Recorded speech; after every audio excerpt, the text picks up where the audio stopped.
अस्सलाम वालेकुम नाज़रीन, आप देख रहे हैं प्रोग्राम एक्सपर्ट्स। मैं हूँ दुआ जमील। आज के पैनल का हिस्सा होंगे अयाज खान साहब, आमिर इलियास राना साहब, फैसल हुसैन साहब, ब्रिगेडियर रिटायर हारिस नवाज साहब, शकील अंजुम साहब और मोहम्मद इलियास साहब। बड़े सवाल की तरफ बढ़ते हैं और सबसे पहले आज हम बात कर रहे हैं डस्का इलेक्शन की। तो NA-75 के नताइज पर तनाज़ शिद्दत इख्तियार कर गया। इलेक्शन कमीशन में मामले की समाअत हो रही है। आरोज़ ने अपनी रिपोर्ट में 14 पोलिंग स्टेशन के नताइज में रद्द-ओ-बदल का खदशा जाहिर किया है और इन पोलिंग स्टेशन पर री पोलिंग की सिफारिश कर दी है। इलेक्शन कमीशन ने PTI उम्मीदवार से भी कल तक मुसद्दिका रिकॉर्ड तलब कर रखा है। रिकॉर्ड का जायजा लेने के बाद हल्के में री पोलिंग या मौजूदा नताइज बरकरार रखने का फैसला किया जाएगा। तहरीक इंसाफ ने NA-75 में PMLN को 23 पोलिंग स्टेशन पर दोबारा पोलिंग की पेशकश की है, लेकिन नून लीग हल्के में मुकम्मल पोलिंग के मुतालबे पर कायम है। मरीम नवाज साहिबा ने इल्ज़ाम लगाया है कि गवर्नमेंट ने डस्का में मुनज़्ज़म तरीके से धांधली की है। इलेक्शन मुतनाज़ हो चुका है। इलेक्शन कमीशन पूरे हल्के में दोबारा इलेक्शन कराए। और आज मरीम नवाज ने खबरदार किया है कि नताइज में रद्दो-बदल के वाज़ेह सबूत हमारे पास आ चुके हैं। अवाम को हक़ाइक़ से आगाह किया जाए, वरना हम ये हक़ाइक़ सामने ले आएंगे। इसी मुनासबत से एक्सपर्ट्स के लिए पहला और बड़ा सवाल है। ब्रिगेडियर साहब, मैं आपसे आगाज़ करूँ। ये डस्का इलेक्शन जो एक मुतनाज़ सूरत हाल इख्तियार कर चुका है, अब जब दोबारा पोलिंग की सूरत में आपके ख्याल में किसको ज़्यादा फ़ायदा होगा? अगर सियासी जमातों की बात कर रहे हैं तो PTI या PMLN? देखिए, मेरे ख्याल में it will be again be very tough competition. जिस तरह पहले भी, हालांकि ये सीट पहले इनकी थी, PMLN की थी, लेकिन अगर आप देखें तो PDI ने वोट बैंक इम्प्रूव किया, मे भी बिकॉज सिटिंग गवर्नमेंट है और दे कुड इन्फ्लुएंस, वो वोटर्स को कन्विंस किया होगा, कोई लालच दिया होगा, आई हैव नो आइडिया। लेकिन बात ये है कि जब आपके एक रिटर्निंग ऑफिसर ने 14 पोलिंग स्टेशन को क्या रिकमेंड किया है, PML ने ये PTI ने 23 पोलिंग स्टेशन कह के, एंड वाई शुड गिव ये PMLN को डिक्टेशन देने की जरूरत है? जिस तरीके से वो थ्रेट कर रहे हैं और जिस तरीके से वो वहाँ पर ज़बान इस्तेमाल कर रहे हैं, आई थिंक ये नहीं होना चाहिए। बहुत कुछ हो चुका है, एक लिमिट होती है। गवर्नमेंट को चाहिए, बल्कि I would say election commission को चाहिए कि एक आध दिन में इसका फैसला करें जो best interest of Daska constituency के लिए, पाकिस्तान के अवाम के पैसे के लिए और साथ ही साथ पुरअमन के लिए। और जहाँ भी इलेक्शन पोलिंग होते हैं वहाँ पर एक्स्ट्रा उसको सेंसिटिव डिक्लेयर करें, वहाँ पर एक्स्ट्रा फोर्स लगाएं, वहाँ पर क्विक रिएक्शन फोर्स करें, फोकल पर्सन डिटेल करें, ताकि हर लिहाज से जल्दी इसका फैसला हो और ये एक अफरा तफरी जो है, अनसर्टेनिटी है जो ये, इसको ख़त्म होना चाहिए। लेकिन ये कि डिमांड करना हर वक्त आप अपनी मर्जी करें कि जी ये आपको हमें चाहिए जी ये पूरे 360 पोलिंग स्टेशन दोबारा इलेक्शन होगा, it should never be done. अगर ऐसे होगा तो ये इलेक्शन कमीशन मिसाक खो देगा, मीन्स के they have come and given decision under pressure, जो कि कभी नहीं होना चाहिए। मेरिट पे रिटर्निंग ऑफिसर ने जो फैसला किया, उसके बाद उसको मेरिट को देखे पोलिंग चीफ इलेक्शन कमिश्नर और उसके बाद फैसला करें, but no dictation to be taken by any mandate of government should be very important. जी अयाज खान साहब, फ़ायदा तो यकीनन जो मुझे नज़र आ रहा PMLN को होगा इसमें, अच्छा। क्योंकि ज़ाहिर सीट भी उन्हीं की थी। अगर ये जो इंसिडेंट्स हुए हैं ये ना होते, कोई धुंध के जो मामलात वो बताए जा रहे हैं, तो मुझे लगता है कि PMLN ये जीत जाती। लेकिन मार्जिन बहुत कम होता। PTI को ये तसल्ली होनी चाहिए थी और उसको इस पे खेलना चाहिए था कि देखें 50,000 की लीड थी, 5,000 पे रह गई या 7,000 पे रह गई। लेकिन ये कुछ अना का मसला ऐसा होता है। और फिर सेनेट इलेक्शंस के हवाले से भी, चूँकि ये बहुत नज़र आ रहा था कि इन रिजल्ट्स का फ़र्क शायद असर सेनेट इलेक्शंस पे भी बहुत पड़ेगा, जिस वजह से ये सारी गड़बड़ हुई है। PMLN जब ये कहती है दोबारा इलेक्शन री पोलिंग की जब बात करती है, तो उनका मौक़िफ़ ये है कि शहरी इलाकों में PMLN का वोट वहाँ ज़्यादा, और हमेशा यही हुआ है इस सीट पे। जब भी इलेक्शन हुआ है शहरी इलाकों से वोट ज़्यादा निकला है। ये सीट एक बार हारे थे इनके नौशीन इफ्तिखार साहबा के जो वालिद हैं, वो उस वक्त हारे थे जब इस हल्के में तब्दीली की गई थी, क्योंकि शहरी इलाका काफ़ी निकाल दिया गया था और जब वो निकल गया तो फिर ज़ाहिर है वोट बैंक मुतासर होता है। तो वहीं ये गड़बड़ हुई है सारी कि पोलिंग नहीं हो सकी, लोग वोट नहीं डाल सके कुछ घंटे। तो ज़ाहिर है PMLN ये समझती है कि वो नुकसान सारा PMLN को हुआ है, क्योंकि वोट बैंक वो सारा उनका था जो वोट नहीं डाल सका, इसलिए यहाँ रीपोल होना चाहिए।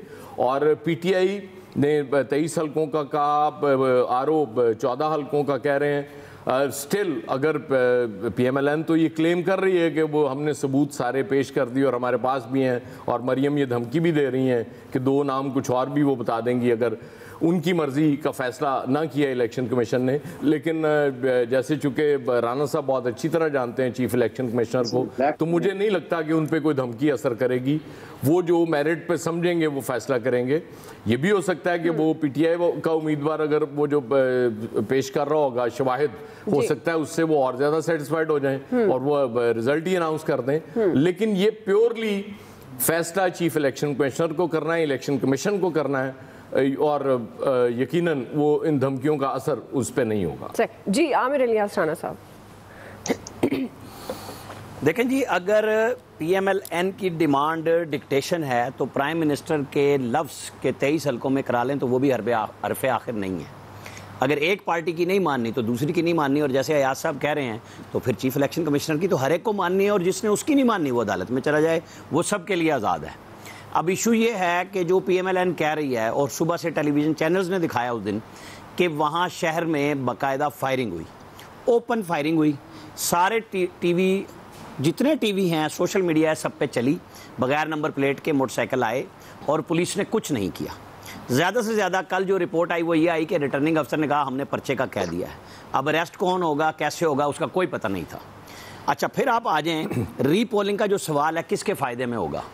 मैं अब अपनी राय देता हूँ सियासी पार्टियों को छोड़ के, ये पाकिस्तान के हक़ में बेहतर होगा, पाकिस्तान के इलेक्शन जमहूरियत के हक़ में बेहतर होगा कि जब कोई हुकूमत इस तरह का गलत काम करेगी कि तासुर जाए कि पुलिस इंतज़ामिया, पुलिस, अगर मैं बात कर लूँ तो आपके समझ में आ जाएगा, ना समझ आए तो मेरे से अलग डिक्टेशन ले लीजिएगा।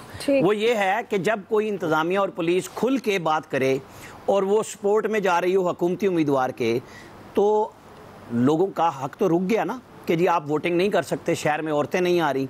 जहाँ जैसे अयाज साहब ने, मैं फिर नाम ले रहा हूँ इसलिए कि जैसे शहर में PMLN का वोट डस्का में है, ये पहले प्रूव है। अब आप फ़र्क जो आया ना कि जी PTI के वोट बढ़ गए, एक आज़ाद उम्मीदवार था जिसने 50,000 वोट पिछले में लिए थे, वो PTI को सपोर्ट कर रहा था, ओके, उसका जो वोट है वो PTI को पड़ गया। लेकिन PMLN के वोट को आप डाउन कैसे कर रहे हैं, उसके लिए ये हिकमत अमली बज़ाहिर नज़र आ रही है, जिसने साबित किया कि जो दूसरे PTI के कैंडिडेट अली असद मल्ली PP41 जो NA 75 के नीचे है, वहाँ पे उनका स्ट्रॉन्ग होल्ड है, वहाँ से सारे प्रिजाइडिंग अफसर गायब हो गए और वही 70, 80, 90% तक वोटिंग करके ले आए। तो एक चीज़ क्लियर हो गई कि एक उम्मीदवार के हक़ में बाकायदा मुनज़्ज़म धांधली हुई। जब मुनज़्ज़म धांधली हुई तो दूसरी पार्टी का ये हक़ है जो वो मुतालबा कर रही है, लेकिन वो डिक्टेशन नहीं है। ये चीफ इलेक्शन कमिश्नर से मुतालबा किया है अपोजिशन ने, और प्राइम मिनिस्टर ने अपनी पार्टी से कहा है कि जाओ इलेक्शन कमीशन में और उनसे कहो कि जी 23 हलकों में आप दोबारा पोलिंग के लिए रिक्वेस्ट कर दें।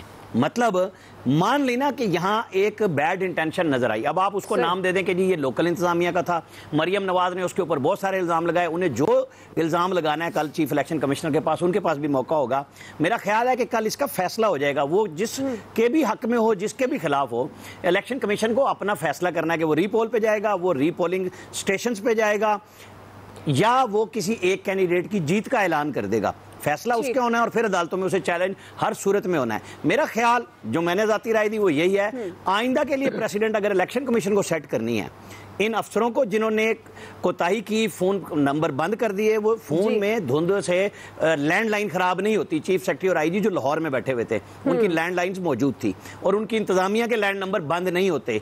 वो सिर्फ प्रिजाइडिंग अफसर, वो जो पंजाब के कुरैशी साहब ने कहा था मेंबर इलेक्शन कमीशन ने कि इनका वो लें डाटा कि ये कहाँ थे, देखे बिल्कुल क्लियर हो जाएगा कि इकट्ठे एक जगह पे थे, नहीं थे, कितने फासले पे थे, वो डाटा शो कर देगा इनके मीटर्स में कि जी कहाँ पे इकट्ठे थे और कहाँ नहीं थे। जी फैसल हुसैन साहब। मैं आमिर भाई से अगर पहले अगर बता दें, समझ में नहीं आई, उन्होंने कहा ना पाकिस्तान के हक में बेहतर हो, कैसे पाकिस्तान के हक में कैसे बेहतर होगा, थोड़ा बता तो जाइए, अच्छा हो जाएगा हम जैसे लोगों के लिए। जी मुझे तो बड़ा फायदा है कि अगर आपको मेरी बात समझ नहीं आई, जी बिल्कुल, क्यों नहीं। फैसल भाई चूंकि ये इंग्लैंड से PhD करके आए हैं तो पाकिस्तान का निज़ाम इन्हें समझ नहीं आ रहा। यहाँ पे हर हुकूमत पे इल्ज़ाम यही होता है ना कि धौंस धांधली करती है ज़िमनी इलेक्शन में। भाई मैं वही बता रहा हूँ, क्योंकि आपको ना वो कराची शहर के अलावा समझ नहीं आती ना, मसला ये है। तो पाकिस्तान में जब धौंस धांधली होती है, कराची में तो किसी किस्म की मुनज़्ज़म गुंडागर्दी होती थी ना, जिसको ये अभी भी चीख रहे होते हैं, बता रहे होते हैं कि वहाँ क्या हुआ, हमारे नौजवानों को माफ़ कर दें, अल्लाह का वास्ता है, वो अब पाकिस्तान में वापस आ गए हैं, वो MQM लंदन से नहीं रहे। तो यहाँ जो धौंस धांधली है वो ख़त्म हो जाएगी हुकूमतों की अगर इसमें रीपोलिंग कर देंगे, ताकि कोई बंदा ये कहेगा ही नहीं कि जी देखें अगर हम हाथ करेंगे तो इलेक्शन दोबारा हो जाएगा, वो सबके लिए हो जाएगा, प्रेसिडेंट सेट हो जाएगी। सही हो गया जी। फैसल साहब, अब आप अपना पॉइंट ऑफ व्यू दे दें। आप अपनी ईमानदारी से दुआ बताएं तो आपकी समझ में आई इनकी बात? नहीं, मुझे वैसे ऑनेस्टली स्पीकिंग समझ आ गई है लेकिन आप अपना पॉइंट ऑफ व्यू हमारी भी आ गई। जी जी, वो देखिए बात देखिए इसमें यह है कि ना ये फैसला हुकूमत ने करना है, ना ये फैसला अपोजिशन ने करना है, ये फैसला जो है वो इलेक्शन कमीशन ने करना है। तो इलेक्शन कमीशन को चाहिए कि जल्द से जल्द इस फैसले को कर दे ताकि जो कन्फ्यूजन है वो कन्फ्यूजन जो है वो ख़त्म हो सके। अच्छा, एक बात समझ में नहीं आ रही कि अपोजिशन की जो तहरीक शुरू हुई थी वो तो पूरे पाकिस्तान में 2018 के इलेक्शन में धांधलियों के खिलाफ शुरू हुई थी, लेकिन ये आके सिर्फ एक हल्के पे आके क्यों रुक गए? 26 मार्च से तो ये अनाउंसमेंट करने जा रहे थे, ऐलान कर दिया था कि धरना देने जा रहे हैं, तो ये अपने आप को उन्होंने एक हल्के तक क्यों जो है वो महदूद करके कर लिया? इसमें तो कोई शक नहीं जो हुकूमत से वहाँ गलतियाँ हुई हैं वो सबके सामने, हुकूमत से वो हल्का जो है मैनेज नहीं हो पाया। लेकिन अपोजिशन भी जो है बुनियादी तौर पे जो 26 मार्च को उन्होंने धरना देने का ऐलान किया है या धरना देने के लिए रवानगी का जो ऐलान किया, उससे बचने के लिए वो अपने आप को जो है वो डस्का तक जो है वो महदूद करना चाहती है। और फिर अगर आप इलेक्शन नहीं कराएं तो बस ये समझ लें कि पाकिस्तान के लिए बहुत नुकसान हो जाएगा। जामिर भाई कह रहे थे वही ये मामला। जी, तो बंदा क्या करता है, यही होता है। देखिए, शकील नुकसान से बचा लो यार। पाकिस्तान सवाल है कि निकाल रहे हैं खान साहब, ऐसा निकालेंगे कि ऐसा निकालेंगे कि एक और नया पाकिस्तान बनाएंगे, एक और नया पाकिस्तान बनाएंगे। अभी डस्का से शुरू करते हैं नया पाकिस्तान बनाना। 2 मिनट में बनाना है आपको, 1.5 मिनट में बना लें। बस 2 मिनट में ये बन गया, आप देखें कैसे बनता है। बात ये है कि किसको फायदा होगा, किसको नुकसान होगा। जिनको नुकसान होना था उनको नुकसान हो चुका। अगरचे वो जीत का क्लेम भी कर रहे हैं PTI वाले, गवर्नमेंट कह रही है कि हम इलेक्शन जीत गए हैं, लेकिन आप ये देखें कि सारा का सारा नुकसान जो है वो इस वक्त PTI को हो रहा है। अगर आप देखें कि नौशहरा की सीट जो उनके घर की सीट थी, जहां पर उनकी 10 साल से हुकूमत है, वो हारने पर इतना शोर नहीं मचा जितना कि डस्का की सीट पर इलेक्शन को मिसमैनेज करने पर पड़ा है धुंध की वजह से। अगर धुंध उस रात ना छाई होती तो मेरे ख्याल में पाकिस्तान के जितने भी मसाइल हैं और जितने भी हालात ख़राब हैं वो सारे के सारे हल हो जाने थे, लेकिन क्योंकि धुंध पड़ गई इसलिए सारे मामला जो है ना धुंध की नज़र हो गए। तो हुकूमत जो है वो इस सारे इलेक्शन को मैनेज नहीं कर सकी। और अगर ये इलेक्शन कमिश्नर का प्रोगेटिव है कि वो 23 हल्कों में पोलिंग का ऐलान करते हैं, 14 में करते हैं, या पूरा हल्का रीपोल करने का ऐलान करते हैं, या रिजल्ट का अनाउंस कर देते हैं, और ये तो उन पर इन्हसार करता है कि वो शवाहिद देकर इस बात का फैसला करेंगे। लेकिन अगर रीपोल हो जाता है तो उसका नुकसान अल्टीमेट गवर्नमेंट को होगा, क्योंकि जिस तरीके से गवर्नमेंट ने अपनी हुकूमती मशीनरी का इस्तेमाल किया, अपना असर रसूख इस्तेमाल किया, और अगर दोबारा पूरा हल्का रीपोल हो जाता है तो उस तरीके से अब हुकूमत खुल के नहीं खेल पाएगी। और जिस तरीके से उसने 19 फरवरी को किया, अब वो जो भी नई डेट आएगी उस डेट को नहीं कर पाएगी।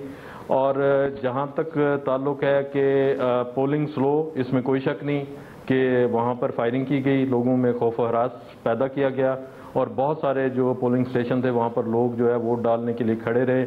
हमने शॉर्ट भी सुने, वीडियोस भी देखी, और इलेक्शन प्रोसेस को जो है जानबूझकर स्लो किया गया ताकि जो है टर्न आउट ज़्यादा ना हो। और इम्कान यही था PTI वालों को कि जहाँ पर PMLN के वोटों की अक्सरियत है वहाँ पर पोलिंग को डेलिबरेटली स्लो किया गया जानबूझकर।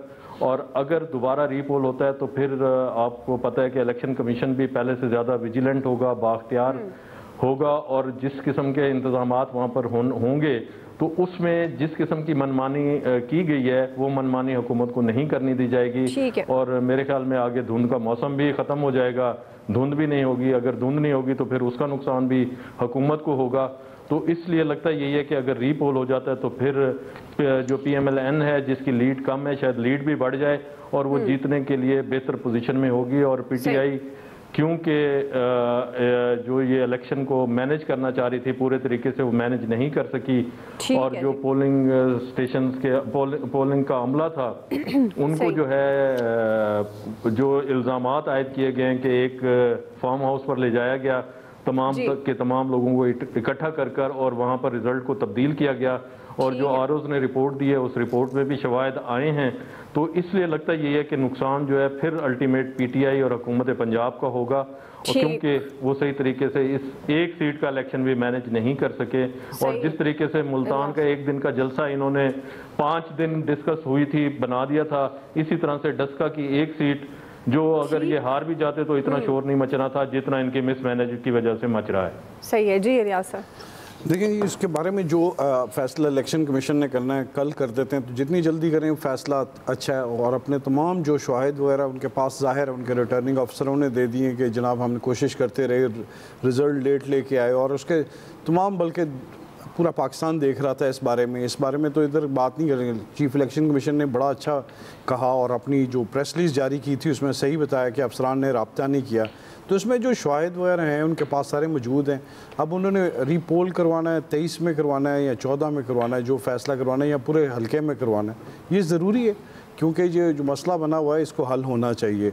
अगर नहीं करेंगे तो इसमें ये इसी तरह अपोजिशन की जानब से एहतजाज जारी रहेगा और ये वावेला होता रहेगा इस तरह। बल्कि मुस्लिम लीग नून की जानब से तो दोबारा इलेक्शन रीपोल करने के लिए अपने वो देखें, मरीम नवाज साहिबा आज भी गई हैं, पहले भी गई हैं, तो अपने वर्कर्स वगैरह के साथ जाके वो उनको वार्म अप कर रही हैं कि वो तैयार हैं इसके लिए कि दोबारा रीपोल करते हैं, पूरे हल्के का करते हैं, तो वो बिल्कुल इसके लिए तैयार हैं। ये तो 14 पोलिंग स्टेशंस का होना ये कोई बड़ा काम नहीं है। अगर ये करते हैं तो इसमें ज़्यादा फ़ायदा तो मुस्लिम लीग नून को ही नज़र आ रहा है क्योंकि उनका वोट बैंक भी है उधर। और इसमें आपने गुजरांवाला जलसा भी देखा था कि उधर से काफ़ी लोग आए थे, क्योंकि ये जो कौमी असम्बली की जो सीटें हैं कोई, तो वो तमाम जितनी भी हैं, सियालकोट की, ये दस्का की, गुजरांवाला की, तो लाहौर में इनका बड़ा होल्ड है मुस्लिम लीग नून के वोटर्स, इधर बहुत वोट बैंक बहुत ज़्यादा है। तो जाहिर है इनको फ़ायदा होगा। तो जो भी इस तरह गवर्नमेंट से अगर मैनेज हुआ, जहाँ जो जिनका इनको सीख लेना चाहिए, वैसे गवर्नमेंट को चाहिए पीटीआई को, बिल्कुल पीटीआई को तो ये अब चाहिए कि रीपोल अगर करवाते हैं तो बिल्कुल उनको देखना चाहिए कि बिल्कुल अब जो करेंगे लेकिन वो उस तरह नहीं कर सकेंगे जैसे पहले किया। इस तरह उनके MNAs वगैरह चले गए, इस तरह जाके मशीनरी, हुकूमती मशीनरी। तो चीफ इलेक्शन कमीशन को जो अफसरान जिन्होंने IG और चीफ सेक्रेटरी वगैरह, तो उनके खिलाफ भी कोई देना चाहिए, कोई एक्शन होना चाहिए ताकि गवर्नमेंट करे, ताकि आइंदा भी कोई जो गवर्नमेंट फंक्शनरी है वो इस मामले में इस तरह के पंगे ना लें, ताकि सही तरीके से काम हो, फ्री एंड फेयर इलेक्शन होना चाहिए। ठीक है जी, बिल्कुल आप समझते हैं कि फ़ायदा नहीं हो सकता है। बहरहाल जी सियासी जमातों के तो अपने फ़वाइद होते हैं, लेकिन जब इस तरह के मामलात होते हैं तो बतौर इदारा इलेक्शन कमीशन की साख को उसको क्लियर ज़रूर करना चाहिए, क्योंकि ये इलेक्शन कमीशन के आज़ाद होने पर ज़रूर सवालिया निशान है। अभी ब्रेक लेते हैं, ब्रेक से वापस आएंगे। आज हमारा दूसरा सवाल है, सेनेट इलेक्शन से पहले इख्तलाफात PTI के लिए कितने नुकसानदेह साबित हो सकते हैं? राय लेते हैं ब्रेक के बाद।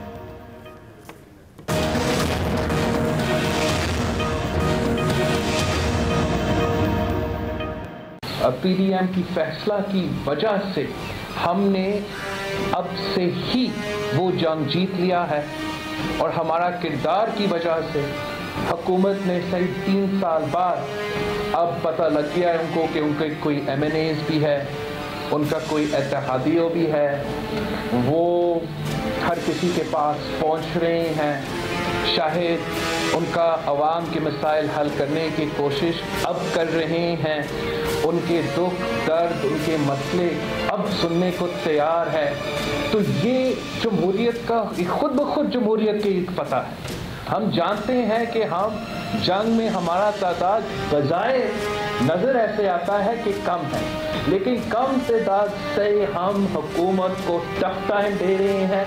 इंशाअल्लाह ताला सेनेट इलेक्शन हम सब मिल के लड़ रहे हैं।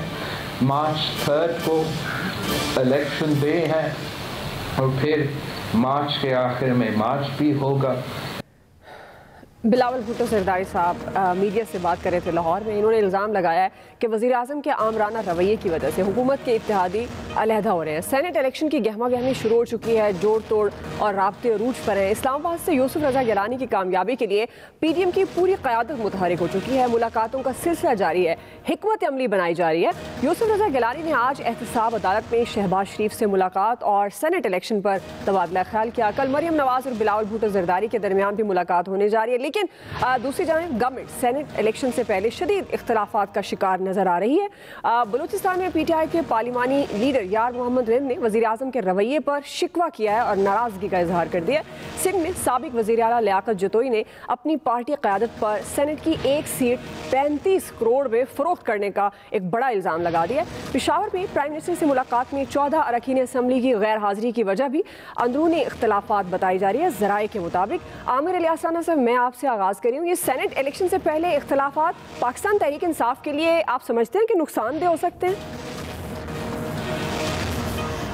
देखिए जी, वैसे तो इसको PTI भी कहेगी कि जमहूरियत है और हमारे लोग बोलते हैं, बात करते हैं और बाकियों में ऐसा नहीं होता। लेकिन जब प्राइम मिनिस्टर कहे कि बलूचिस्तान में मैंने देखा है कि 70 करोड़ रुपए में एक सीट बिक रही है और PTI का एक सीनियर लीडर और साबिक वज़ीर आला सिंध कहे कि 35 करोड़ रुपए में सीट बेची गई है, लियाकत अली जतोई की मैं बात कर रहा हूँ, और उस पर फिर PTI के अंदर से उन्हें भी नायबज़दा करार दे दिया जाए। यानी सारे नायबज़दा मुल्क है और जब कोई बात करे तो उसको फिर याद आ जाता है कि ये भी नायबज़दा है। आपने एक नाम नहीं लिया, वो मैं ले लेता हूँ, मलिया अली असगर, ये हज़ारा से MP हैं PTI की। इन्होंने कहा कि मैं प्राइम मिनिस्टर की मीटिंग में एहतजाजन नहीं गई और इसलिए नहीं गई कि हज़ारा को नज़रअंदाज किया गया, क्योंकि हज़ारा सूबे की आवाज़ बन रहा है और वो सबके गले में घंटी बज रही है कि भाई क्यों हुआ है, क्योंकि जो तब्दीली KP में चली थी वो आके रुकी यहाँ पे और यहाँ से PMLN जीतती चली गई। तो यहाँ पे PTI भी जीती, PMLN वापस हुई KP में, तो वहाँ के जो रिप्रेजेंटेटिव हैं उनको शायद ये ख्याल आया। अब बात ये है कि प्राइम मिनिस्टर के ने जब टिकट अब्दुल कादिर का बदला तो उन्होंने कहा मुझे बलूचिस्तान से ये हुकूमत की आवाज़ आई है, बलूचिस्तान के हमारी सूबाई तंजीम की। तो जो पार्लिमानी लीडर है यार मोहम्मद रिंद, वो कह रहे हैं मेरे से तो पूछा ही नहीं गया, टिकट देते हुए बदलते हुए, क्योंकि उनका बेटा भी उम्मीदवार है और वो शुरू दिन से वो वज़ीर आला बलूचिस्तान के लिए एक मसला भी बने हुए हैं, क्योंकि वो ख़ुद भी कम वोटों के बावजूद, चूँकि उनको पता है कि वो वज़ीर आला कैसे बने और वो PMLN से आखिरी दिनों में चले गए, तो उनको भी चीफ़ मिनिस्टर बनाया जा सकता था और कोई बोलता ना। वहाँ तो जब से तब्दीली शुरू हुई है वो कोई इशू नहीं है कि कौन कितने साथियों के साथ आया, तो हो सकता था, तो वो अंदर की तकलीफ़ मौजूद है। इसी तरह लियाकत अली जतोई को भी हो सकता है कि उन्हें अपने बेटे के लिए किसी के लिए सीट चाहिए हो। तो ये जो हो रहा था ना, जो प्राइम मिनिस्टर बार बार कह रहे थे हमें ओपन करना है, और वो भी सिर्फ एक ख़ास जगह पे, हमारे बहुत सारे दोस्त ये चाहते हैं ओपन हो, हम सब चाहते हैं, लेकिन वो फिर अगली बात नहीं करते कि जी चेयरमैन सेनेट का इलेक्शन, स्पीकर का इलेक्शन, फिर आप इंतखाबी इस्लाहत पे चले जाते हैं, नहीं जाते तो कम से कम इन 2 को 7 आईनी तरमीम पे ले आते। तो आज सुप्रीम कोर्ट ने भी वो बात कह दी कि जी हम आइन से तो नहीं ना जा सकते कि पार्लिमान के इख्तियार में जाएं, हम देखेंगे कि सेनेट के इलेक्शन में 226 आती है कि नहीं, जबकि वो सेनेट का ही इलेक्शन है 226 में। तो ये सारी चीज़ें नज़र आ रही हैं कि प्राइम मिनिस्टर को ये रिपोर्ट्स मिल गई होंगी कि अंदर बगावत ठीक ठाक है। अब वो कंट्रोल कैसे करते हैं 3 मार्च को पता लगेगा, डैमेज होगा या नहीं होगा। जी आया साहब, इस स्टेज पे तो इख्तलाफात बड़े नुकसानदेह नज़र आ रहे हैं मुझे, क्योंकि बहुत सी आवाज़ें उठ रही हैं, वो कंट्रोल नज़र नहीं आ रहा मुझे PTI की लीडरशिप का, वो क़यादत कहीं मुझे नज़र नहीं आ रही। बेसिकली होता ये है ना कि आप चूँकि कुछ गलतियाँ ऐसी कर जाते हैं जिनका नुकसान बहुत देर तक आपको भुगतना पड़ता है। मैं समझता हूँ जो इमरान खान साहब ने सबसे बड़ी गलती की वो जहांगीर तरीन को अपने से दूर करने की गलती थी। ज़ाहिर है कुछ और लोग ज़्यादा करीब हो गए और वो चाह रहे थे कि जहांगीर तरीन एक पॉलिटिकल ब्रेन है PTI का, क्योंकि हुकूमत बनानी हो, लोगों को हुकूमत से निकलने से रोकना हो, कोई भी अहम इशू हो, लोग कहते हैं कि जहांगीर तरीन शायद पैसे बहुत खर्च कर लेता है, इसलिए जहांगीर तरीन एक डिफरेंट आदमी है। वो ज़ाहिर है वो समझता है इस सियासत को कि ये ख़ानदानों की सियासत क्या होती है, और स्पेशली पंजाब के हवाले से तो बहुत कम सियासतदान हैं जिनको बहुत ज़्यादा समझ है, उनमें से एक जहांगीर तरीन भी हैं। तो जब आप अपने सबसे कीमती बंदे को दूर कर देते हैं कुछ और लोगों की वजह से और उनको करीब कर लेते हैं, जाहिर है ये नातजुबाकारी भी आपकी। देखिए नवाज शरीफ में ये क्वालिटी बहरहाल इनसे कहीं ज़्यादा है कि नवाज शरीफ को ये पता होता है कि मेरे लिए सबसे इंपॉर्टेंट बंदा कौन है। वो आप जितनी मर्जी तनकीद करते रहे उस पर, पार्टी के अंदर से भी होती रहे, उस बंदे का कुछ नहीं बिगड़ता। आप किचन कैबिनेट कह लें, कुछ कह लें उसको, वो बंदा नवाज शरीफ के साथ रहता है हमेशा, क्योंकि नवाज शरीफ को ये पता होता है कि इसने किस वक्त मेरे काम आना है। और यही जरदारी साहब का मामला है। इमरान खान साहब जाहिर है उनका तजुर्बा बिल्कुल था ही नहीं, तो वो चूंकि उनसे ये कहा गया होगा कि जी ये एक्शन लें, और उसके बाद देखें आपकी हुकूमत की कहाँ गुड्डी चढ़ती है कि वाह वाह वाह क्या मेरिट पे फैसले हो रहे हैं। एक स्टेज पे तो ये इमरान खान साहब को मजबूर कर रहे थे कि जहांगीर तरीन को गिरफ्तार कर दें, देखें कैसी बल्ले बल्ले होती है। उस वक्त पता नहीं इमरान खान को किसने समझा दिया कि ये नहीं करना, और वो उससे पीछे हट गए, वरना तो इतना नुकसान हो जाता कि आप तसव्वुर नहीं कर सकते। जी शकील अंजुम साहब। देखिए तो जो मौजूदा सिचुएशन डेवलप होती जा रही है उसमें लगता यही है कि हुकूमत को ज़्यादा नुकसान होने जा रहा है सेनेट इलेक्शन के हवाले से। आपने पंजाब की बात नहीं की है, पंजाब में भी एक ग्रुप मौजूद है दाऊद सुलेमानी की सूरत में, जो 12 दफ़ा अपनी ही पंजाब हुकूमत पर एतमाद का इजहार कर चुके हैं। उन्होंने प्रेस कॉन्फ्रेंस भी की, फिर चौधरी परवेज़ इलाही साहब से मुलाकात भी की, और उस मुलाकात के बाद उन्होंने फिर गिले शिकवे किए कि जो आपने बातें की थी कि सीएम पंजाब के साथ आपके मामला ठीक हो जाएंगे, वो भी अभी तक ठीक नहीं हुए। तो सूरत हाल पंजाब में भी इतनी आइडियल नहीं है जिस तरह बाकी आपने बताया है कि केपी की सूरत हाल, असल बमशेल जो है वो केपी के अंदर है, जो 15-16 MN वज़ीर आज़म जब वहाँ पर गए तो उनसे मिलने ही नहीं गए, और इसके अलावा MPA भी मौजूद हैं। और दूसरा नौशहरा का इलेक्शन जिसमें जो परवेज़ खटक के भाई हैं लियाकत खटक जी, उनको जो है वो डीसीट किया गया, उनसे वजारत वापस ली गई। तो ऐसे मौके पर लोगों को ओबलाइज किया जाता है, ना कि लोगों को नाराज़ किया जाता है। लेकिन खान साहब क्योंकि उनका एक अलमिया ये है कि वो सारी बातें इस तरीके से करना चाहते हैं जैसे उनके अलावा किसी दूसरे बंदे को समझ नहीं है, जबकि सियासत में इस किस्म के मामलात नहीं चलते, लोगों को साथ लेकर चलना होता है। लेकिन खान साहब जो है आहिस्ता आहिस्ता अपने करीबी लोगों को अपने से अलहदा करते जा रहे हैं, और जो नॉन इलेक्टेड लोग हैं जिनका कोई स्टेक नहीं है इस पूरी पाकिस्तान की पॉलिटिक्स में, ना हल्के की सियासत है, ना उनका कहीं आना है ना जाना है, वो फॉर द टाइम बीइंग आए हैं। जैसे ही हुकूमत ख़त्म होगी वो वापस अपने अपने घोंसलों में चले जाएंगे। इसलिए लगता यही है कि बलूचिस्तान की सूरत हाल भी हुकूमत के लिए ख़राब है, केपी की सूरत हाल भी ख़राब है, सिंध से आवाज़ें उठ रही हैं, और ये कहा जा रहा है कि 35 करोड़ में एक सीट बेची गई है, और वो सीट भी लीडरशिप ने बेची है। आखिर कहीं ना कहीं तो कोई बात हुई होगी जो बात मंजर आम पर आई है। इसलिए लगता यही है कि 3 मार्च तक अगर हुकूमत ने तमाम अपनी पार्टी के लोगों को इकट्ठा ना किया, तो उनके जो तहफ़्फ़ुज़ात हैं दूर ना किए, तो नुकसान लगता यही है कि हुकूमत को होगा। हालांकि होना ये चाहिए था, ये सूरत हाल अपोजिशन के अंदर होनी चाहिए थी, लेकिन हमें ये सूरत हाल हुकूमत में दिखाई दे रही है। जी फैसल हुसैन साहब। देखिए तहरीक इंसाफ का जो बुनियादी अलमिया ये है, इसके पास ना ऑर्गेनाइजेशन स्ट्रक्चर है, ना ऑर्गेनाइजेशन का डिसिप्लिन है, जिसकी वजह से ये सारी सूरत हाल जो इनके आए दिन जो है वो ख़राब होती रहती है। इस पार्टी में या तो लोग किसी एक कहने पे शामिल हो गए या वक्त व हालात को देख के शामिल हो गए। अच्छा, जो लोग इमरान खान के फ़लसफ़े को और इमरान खान की नज़रिए को देख के शामिल हुए थे, उनको इमरान खान ने जो है वो पार्टी से जो है वो खुद ही उनको जो बाहर कर दिया। यही वजह है कि पार्टी में जो आदमी जिसका जो दिल चाहता है वो कह देता है, और उससे जो है कोई पूछने वाला नहीं है, उसको रोकने वाला नहीं है। अच्छा, इसको आप जमहूरियत का नाम नहीं दे सकते कि पार्टी में जमहूरियत, पार्टी के अंदर सियासी जमातों के अंदर जो तंजीमी नज़्म होता है उसकी बड़ी अहमियत होती है, वो इस पार्टी के अंदर हमें नज़र ही नहीं आता। अब आप कराची की मिसाल लें, कराची में इनके पास 14 MN, लेकिन अब इनसे बोले कराची में जलसा करके दिखा दो, ये 1400 आदमियों को जलसा नहीं कर सकते। अरे क्यों नहीं कर सकते? ऑर्गेनाइजेशन ही नहीं है। अब इसी तरह इनसे पूछे पाकिस्तान में इनका कोई तंजीमी जो ढांचा कहाँ है, कौन देखता है, किसको देखता है? सब कुछ यहाँ इमरान खान से पार्टी शुरू हो रही है और उन्हीं पर ख़त्म हुई। और पार्टियाँ भी जो है उनमें शख्सियत परस्ती होती है, लीडर स्ट्रॉन्ग होता है, लेकिन कहीं ना कहीं जो है वो ऑर्गेनाइजेशन भी होती है। अब इमरान खान की अब इस वक्त जो सूरत हाल है सेनेट के इलेक्शन के हवाले से, जब इस वक्त इमरान खान जितने परेशान नज़र आते हैं, इतने परेशान तो वो उस वक्त भी नहीं थे जब चेयरमैन सेनेट की जो अदम एतमाद का जो इशू आया था, जब उस वक्त उनको ज़्यादा परेशान होना चाहिए था, लेकिन उस वक्त वो इतने परेशान नहीं थे। इस वक्त वो जो है वो बहुत ज़्यादा परेशान है। तो ऐसा महसूस होता है अब सारी मैनेजमेंट जो है उनको अकेले ही करनी पड़ रही है। अब उनके पीछे लोग जो है ज़्यादा है नहीं जो उनकी चीज़ों को संभालें। जी इलियास साहब। ये बिल्कुल ठीक है। ये पीटीआई की ना तजर्बाकारी है जो सेनेट के इलेक्शन में जो इस वक्त वो जो परेशानी का शिकार हैं, क्योंकि कोई मैनेज करने वाला है ही नहीं थे। अपने वोटर्स को, अपने एमएनएस को, एमपीएस वगैरह को वो किस तरह मिलते। आधे तो इनसे इसलिए नाराज़ हैं कि जी हमें टाइम नहीं मिलता, मुलाकात नहीं होती, उनके काम नहीं होते। तो आप देख लें पंजाब में भी एक ग्रुप है, वो किसी न किसी वक्त, जैसे दाऊद सुलेमानी ग्रुप है, वो किसी न किसी वक्त पर उठ के आ जाते हैं और आके प्रेस कॉन्फ्रेंस करते हैं, इनके ख़िलाफ़ बयान देते हैं, ताकि वो, अगर ये चाहिए था इनको सबको मैनेज करना बाकायदा इस तरह, ये तरीक़ाकार होता है जैसे कहते हैं ना कि एक नज़्म ज़ब्त या ऑर्गेनाइजेशन का स्ट्रक्चर वगैरह उस तरह मैनेज किया जाता। यहाँ इनको मैनेज करने के लिए कोई तरीक़ाकार ही नहीं था।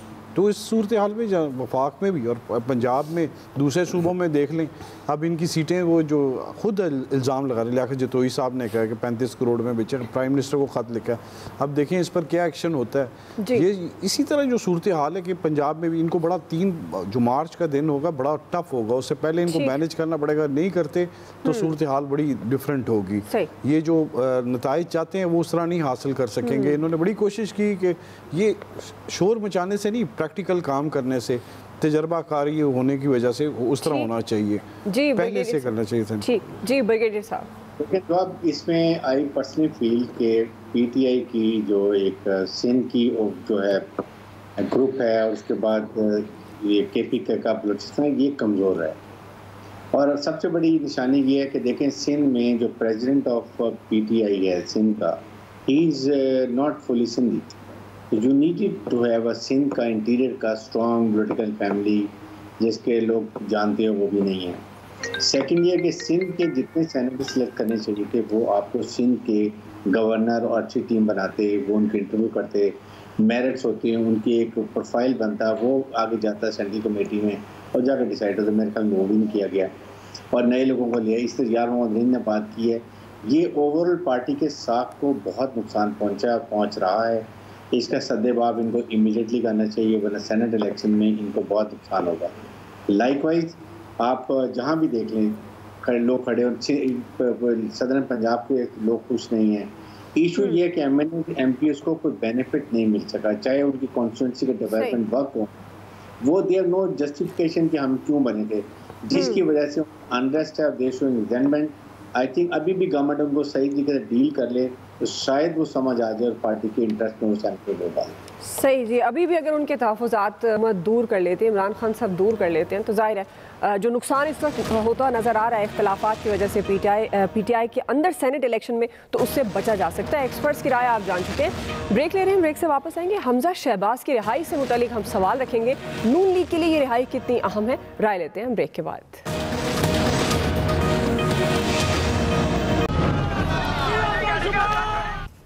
नाज़रीन, लाहौर हाई कोर्ट ने पंजाब असम्बली में अपोजिशन लीडर हमजा शहबाज को जमानत पर रिहा करने का हुक्म दे दिया है। लीगी रहनुमा गुज़श्ता तकरीबन 19 माह से मुबैना मनी लॉन्ड्रिंग और आमदन से ज़ायद असासों के केस में जेल में थे। मरियम नवाज़ ने फैसले का खैर मकदम करते हुए कहा है कि हमजा की रिहाई से हम 1 और 1 11 हो गए हैं। हमजा शहबाज जल्द सियासी मैदान में मुतहरिक नजर आएंगे। अब जबकि सेनेट इलेक्शन आ रहा है, पंजाब का महाज भी गर्म है, जोड़ तोड़ का सिलसिला भी शुरू हो चुका है। देखना यह है कि इस अहम मौके पर हमजा शहबाज की रिहाई कितनी फैसला कुन साबित हो सकती है। आमिर साहब, मैं आपसे ही आगाज़ कर रही हूँ। सवाल यह है कि हमजा शहबाज की रिहाई नून लीग के लिए कितनी इंपॉर्टेंट हो सकती है? देखें, जाहिर है कि एक ऐसे मौके पे जब सेनेट का इलेक्शन हो रहा है और जोड़ तोड़ अपने उरूज पे है, और हमजा शहबाज शरीफ के साथ अपने वालिद के साथ जब वो चीफ मिनिस्टर थे, पंजाब असम्बली और पंजाब हुकूमत को मुकम्मल तौर पे बैकग्राउंड में चलाया करते थे। तो वो जो एक आवाज़ होती है ना कि जी कुछ कमी आ रही है और इनकी ज़मानतें नहीं हो रही, इलेक्शन रिज़ल्ट्स ने जहाँ मुस्लिम लीग को मुतहर्रिक किया, वहाँ ये ज़मानत और ज़्यादा इस बात की ज़मानत होगी कि हालात वो नहीं रहे जो पहले थे। ये मैसेज ज़िमनी इलेक्शन ने दिया, इस ज़मानत ने दिया, और बड़ी मुश्किल हो जाएगी पीटीआई के लिए कि जो पंजाब में जोड़ तोड़, जिसकी तरफ पहले भी हम बात कर रहे थे, सारे हमारे साथियों ने भी की, कि जो जहांगीर तरीन के वैक्यूम है जहाँ पीटीआई के लिए वो मसला है, वहाँ हमजा शहबाज का पंजाब के अंदर आना, सेनेट के इलेक्शन से पहले आना, वो उन सब के लिए और ज़्यादा मुश्किल कर देगी पीटीआई के लिए। और पीटीआई के जो मुनर्फिन हो रहे हैं उनसे राब्ते हमजा शहबाज जैसा शख्स बहुत आराम से, जेल में कोई राब्ता मैसेज करना बड़ा मुश्किल होता है, जो आप अपने घर पे बैठ के पॉलिटिकल लोगों के साथ, ये आज के दिन ज़मानत हो जाने से ही वो जो राब्ते कहीं थोड़े से मुस्तहकम नहीं थे, कहीं कमज़ोर थे, वो PMLN के हक़ में चले जाएंगे। और पब्लिक में तो मरियम नवाज़ ने जगह ले ली है। शहबाज शरीफ जैसे अपने बड़े भाई के साथ काम कर रहे थे, उस तरह मरियम नवाज़ के साथ हमजा शहबाज को ही काम करना है। और बिल्कुल जैसे अब इनकी 20 महीने बाद ज़मानत हुई है, तो आहद चीमा 3 साल से अंदर है। और सेम केसेस इसी तरह चलते हैं कि ये कोई कत्ल नहीं है, कत्ल में भी ज़मानत हो जाती है, लेकिन गुस्से ही नहीं उतर रहे लोगों के कि भाई उसका कसूर क्या है। एक ऑफिसर है, उसकी आपने जो मेन उसके केसेस थे कि जी वो फलाने करप्शन के केस में है, उसमें ज़मानत हो गई। अब एसेट बियॉन्ड द मीन्स वाले में केस चल रहा है, वो देखें सुप्रीम कोर्ट में आ जाएगा। ये एक मैसेज जा रहा है कि अगर इसको पीटीआई की गवर्नमेंट अपने लिए नुकसान की बजाय फ़ायदे में बदलना चाहती है तो हिज़्ब इख्तिलाफ के साथ राब्ते बढ़ा ले, शायद मुश्किल आसान हो जाएगी। जी फैसल साहब, हमारे मुल्क का एक कल्चर ये है कि जब कोई गिरफ्तार होता है तो ये कहा जाता है कि वो एक सियासी गिरफ्तारी है। इसी तरह का तासुर जो है वो शहबाज शरीफ साहब की गिरफ्तारी पे भी और हमजा साहब की गिरफ्तारी, इवन की जितनी भी मुस्लिम लीग की गिरफ्तारियाँ हुई, इवन के जो नवाज शरीफ साहब के अदालती फैसला है उनको भी जो है वो सियासी फैसले जो है डिक्लेयर कर दिया गया। इसी तरह जब कोई रहा होता है तो यही कहा जाता है कि ये भी किसी सियासत का, डील का या मुफाहमत का जो है वो नतीजा है। देखिए अगर इस पूरे तनाजुर में हम ये देखें कि इस वक्त जो हमजा शहबाज का जो वो बाहर आना, तो इस तनाजुर में अगर सूरत हाल को देखा जाए तो इससे तो ये भी महसूस होता है कि ये मरियम नवाज साहिबा का तोड़ करने के लिए जो है वो हमजा शहबाज को जो है वो बाहर लाया गया। देखिए इस वक्त जो है हुकूमत से सबसे बड़ी गलती क्या हो, जो नवाज शरीफ साहब बाहर जा रहे थे, अगर उस वक्त मरियम साहिबा को जाने देते तो शायद मरियम साहिबा उनके लिए इतने मुश्किलात का जो है वो बाइस नहीं बनती। अच्छा, शहबाज शरीफ साहब ने जो है वो अपने तय एक सियासी चाल या सियासी दानिशमंदी जो भी उनकी फहम का सतह थी उसके मुताबिक कोशिश की, और वो जेल में इसलिए गए कि एक तासुर जो पैदा हुआ कि वो PDM की तहरीक से जो है वो अपने आप को जो है वो अलग रखना चाहते थे। लेकिन इन्होंने जो ये खाली जो ग्राउंड छोड़ा, इसको मरियम साहिबा ने जो है बड़ी खूबसूरती के साथ जो है वो फिल किया, और वो शायद सियासी तौर पे जो है वो बहुत आगे निकल गई। तो उसको काउंटर करने के लिए जो है एक हिकमत अमली ये दोनों भाइयों के दरमियान जो एक सियासी इख्तिलाफात है और मुस्तकबिल की जगह है,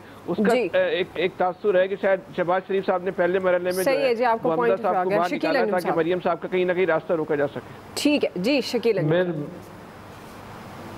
मेरा ख्याल है कि जो ज़मानत हुई है, ज़मान बेल मिली है, उसमें टाइमिंग बड़ी इंपॉर्टेंट है, बड़ी अहम है, और ये PMLN के लिए बहुत ज़्यादा फ़ायदेमंद है, क्योंकि हमारे यहाँ जो सियासत हो रही होती है या लोगों की राय हमें बन रही होती है वो एक परसेप्शन की बुनियाद पर बन रही होती है। लोग ये ख्याल कर रहे होते हैं कि अगर इस मौके पर ज़मानत मिली है तो शायद कोई ना कोई पसे पर्दा जो मुहर्रिकात थे, जो बातचीत चल रही थी, वो कहीं मुस्तहकम हो गई है और हमजा शहबाज को ज़मानत मिल गई है।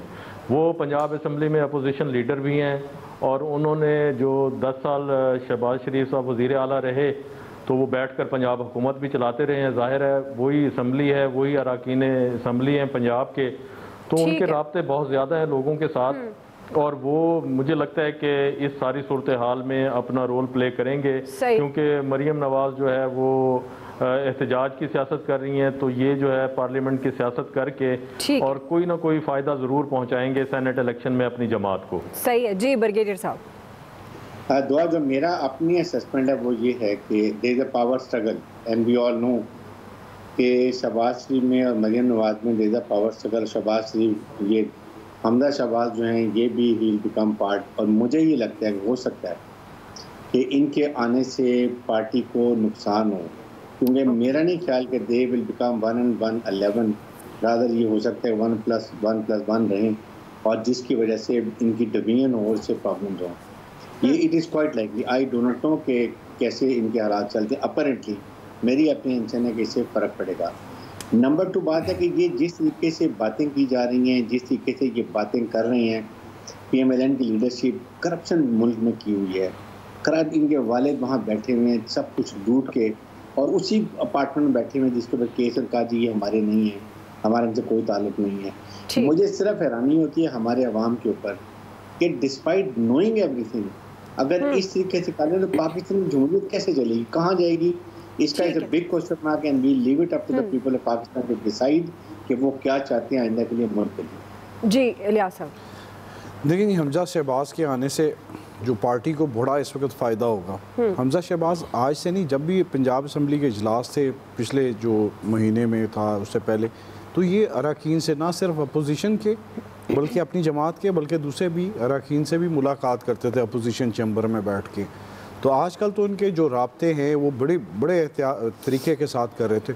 और ये है कि पार्टी में आके इख्तलाफात मरीम नवाज साहबा से कोई इनके होंगे नहीं, ये बड़े तरीके के साथ चलेंगे, समझ के साथ चलेंगे और मिल के मुश्तरका तौर पर चलेंगे, बल्कि पार्टी को इनके आने का फ़ायदा हुआ। सही जी आया सर। हाँ, पहले तो हमजा को मुबारक हो, क्योंकि शरीफ फैमिली इक़्तिदार से जाए या मुल्क से जाए हमेशा बेचारा हमजा पकड़ा जाता है और इस दफ़ा भी बड़ी तवील कैद हो गई। अब एक सेक्शन मौजूद है PMLN में जो मरीम नवाज़ साहबा की पॉलिसी से बिल्कुल खुश नहीं है, उनको एक नई जान मिल जाएगी हमजा के आने से। ज़ाहिर है वो उनको कोई लीडर नज़र आएगा जिसको की तरफ देख सकेंगे और उसके हाथ मजबूत करना चाहेंगे। स्ट्रगल बिल्कुल होती है फैमिलीज़ में और ज़्यादा होती है, और क्योंकि जिसने इक़्तिदार लीड करना होता है वो ये बर्दाश्त नहीं करता कि कोई और उसके मुकाबले में खड़ा हो जाए। हाँ, उसके पीछे चले तो फिर तो कोई प्रॉब्लम नहीं होती, लेकिन वो सेक्शन यकीनन हमजा को भी मजबूर करेगा कि वो भी कहीं ना कहीं लीड कर रहे हों, तो वहाँ से मसाइल पैदा होंगे। अभी तो मखल ये अच्छा ही है नून लीग के लिए। सही है जी, आप समझते हैं अच्छा है शहबाज शरीफ की रिहाई। दीगर एक्सपर्ट्स की राय आप जान चुके हैं। आज के एक्सपर्ट से इतना ही, फीडबैक दीजिएगा, ख्याल रखिएगा।